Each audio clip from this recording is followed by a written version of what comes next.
Dumaan sa kalantadan, ang labos na tao na pinaglamo si Moises at si Aaron na ansabi. Marahay pang kinadan na kami kan kagurangan sa inyo. Dumaan nakakatukaw pa kami, nakakakakanin kami, asin kan labos may magustuhan. Alagad dinaramo kami digdig sa kalantadan, tanganing magadan sa luto. Nagtarap ang kagurangan si Moises. Papauranan ko kamo ni tinapay halik sa langit. Aroal daw, maruluwas ang mga tao. Asin matiripon kan magkakaligong pagkakaninda sa sarong aldaw. Huli kainin, maaraman ko kung masunod sila kan sa kong mga tugon o daig. Nadangog ko ang mga reklamo kan mga Israelita.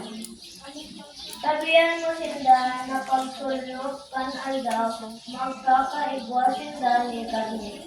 At yung pagkaagas, tatawan ko sila ni bastante tinapay. Langan, mangibid ninda na ako ay kagurangan. Iyo ang sa ilang. Tataramon ka ang kagurangan. Sanorit konsolo, simbag namiti at hinilinga, daan kagurangan malahayon, ulitin ko.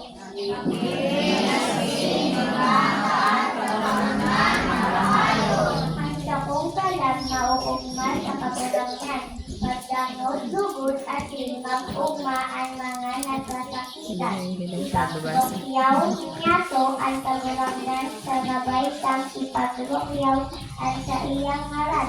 Limbang ko.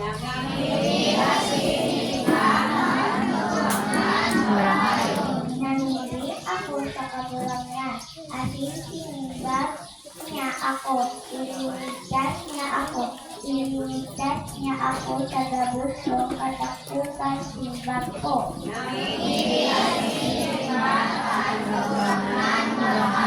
Ang langit, linalalang niya sa iyang kadulungan, ang sa iyang pagkamuot, mayo ng katapusan, at daga itinodok niya sa ibabaw kan katubigan. Ang sa iyang pagkamuot, mayo ng katapusan, simbag po.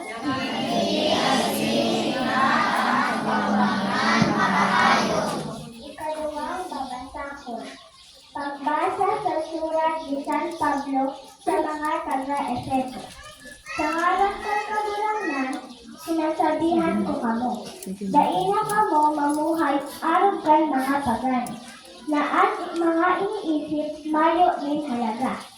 Bako iyan ang nano na nito, dapit si Kristo, nakadawog na kamo, dapit sa iya bilang mga palasunod iya. Sinugdoan na kamo, kan mga katotohanan na yaon kinesi.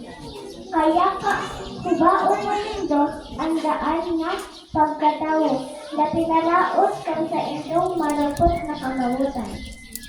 Kay Tuhan maging bago ang sa inyong puso asin isip. Bagong pagkatawo na ang tiribay nindo. Pagkatawo na nilalang sa nadawang ka Diyos. Pagkatawo na matanos asin banal. Tataramon kan kagurangan.